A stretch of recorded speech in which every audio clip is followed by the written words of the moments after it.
naharap ko.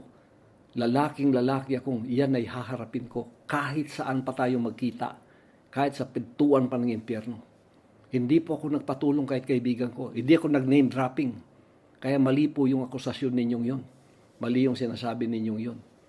Tapos sinabi mo, kahit na son of God ka pa, o ganito at ganon. Ako ba'y nagmalaking dahil ako'y son of God? Sinabi ko na matagal ng panahon. Kahit pa ako'y son of God, under ako sa batas ng lupa. Pag ako'y nagkamali, gumawa ng krimen, idemanda ninyo ako.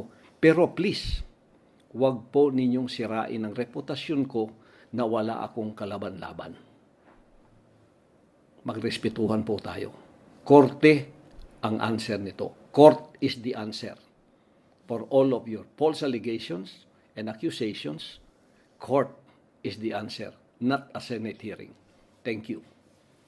May God bless us all.